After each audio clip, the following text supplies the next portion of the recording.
কারণে মানবতার চরম মানবিক সংকট তৈরি হয়েছে। সেখানে জাতিসংঘের সংস্থার সহায়তা পৌঁছাতে তারা নাকি একটি মানবিক করিডোর কক্সবাজার থেকে রাখাইনের জন্য চেয়েছে। গতকালকে মাননীয় পররাষ্ট্র উপদেষ্টা তৌহিদ হোসেন সাহেবের বরাতে আমরা সংবাদ মাধ্যমে এই খবরটি জানতে পেরেছি। কিন্তু একই সাথে আজকে আমরা প্রধান উপদেষ্টার বিশেষ সহকারী এবং প্রেস সেক্রেটারি জনাব শফিকুল ইসলামের বক্তব্যে আমরা জানতে পেরেছি সরকারের সাথে এখন পর্যন্ত জাতিসংঘের কোনো সংস্থা বা আন্তর্জাতিক কোনো সংস্থা এরকমের আলোচনা করে নাই। তো প্রথমেই এই বক্তব্যে আমরা খুব আশ্চর্যান্বিত হয়েছি, আমরা উদ্বেগ প্রকাশ করছি। সরকারের দিক থেকে এই ধরনের দ্বিমুখী এবং দু ধরনের বক্তব্য এসেছে, এটি আমাদেরকে আরও শঙ্কায় ফেলেছে।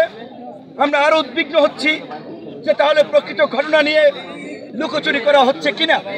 যদি বাংলাদেশের ভূখণ্ড ব্যবহার করে মিয়ানমারের রাখাইনের জন্য মানবিক করিডোরের নামে বাংলাদেশের স্বাধীনতা সার্বভৌমত্বকে হুমকির মুখে ফেলা হয়, তাহলে আমরা সকল রাজনৈতিক দলগুলো একত্রিত হয়ে আলাপ আলোচনা করে এই বিষয়ে আমাদের রাজনৈতিক প্রতিক্রিয়া এবং আমাদের প্রতিরোধ আমরা করব। কারণ আপনারা জানেন 5ই আগস্টের এই শেখ হাসিনার পতনের পরে বাংলাদেশ চলছে জাতীয় ঐক্য সংহতির ভিত্তিতে রাষ্ট্র সংস্কার, নতুন রাজনৈতিক বন্দোবস্ত বিনির্মাণ এবং বাংলাদেশ পরিচালনার জন্য সকল রাজনৈতিক দলগুলো আমরা বিভিন্ন সময় আলাপ আলোচনা করছি। আমরা ইতিমধ্যেই সরকারের কাছে কিছু বিষয়ে উদ্বেগ প্রকাশ করেছি যে এখন পর্যন্ত গণহত্যার বিচার এবং গণহত্যার সাথে জড়িত আওয়ামী দুর্বৃত্তদের গ্রেপ্তারে অগ্রগতি লক্ষ্য করা যাচ্ছে না।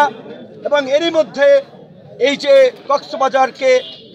কক্সবাজারের ভূমি ব্যবহার করে রাখাইনের এই মানবিক করিডোরের নামে বাংলাদেশের ভূখণ্ড ব্যবহার করার সেই আলাপ আলোচনাটি চলছে, এটি নিয়ে একজন উপদেষ্টা একজন প্রেস সেক্রেটারির 2 ধরনের বক্তব্যে ধূম্রজাল সৃষ্টি হয়েছে।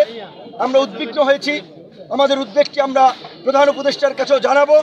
মিডিয়ার মাধ্যমে আমরা আমাদের পরিষ্কার বক্তব্য জানিয়ে দেই, বাংলাদেশের স্বাধীনতা সার্বভৌমত্বের প্রশ্নে আমরা বিন্দুমাত্র আপোষ করব না। আমরা মনে করি মিয়ানমার এখন পর্যন্ত আমাদের সাথে যে আচরণ করছে রোহিঙ্গা নিয়ে, সেটি কখনোই কোনো বন্ধুসুলভ আচরণ না।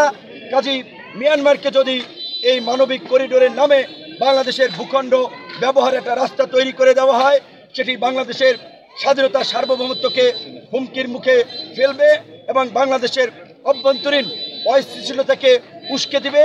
এটি একটি আত্মঘাতী পদক্ষেপ হবে। সরকার এরকম কোনো পদক্ষেপ নিচ্ছে কিনা আমরা জানি না। সরকার যদি এরকম পদক্ষেপ নেয় আমরা সকলে সেটার বিরুদ্ধে প্রতিবাদ করব এবং প্রতিরোধ গড়ে তুলব এবং সরকারকে এই মানবিক করিডোর দেওয়া থেকে বিরত রাখার জন্য আমাদের যা করা দরকার আমরা তাই করব।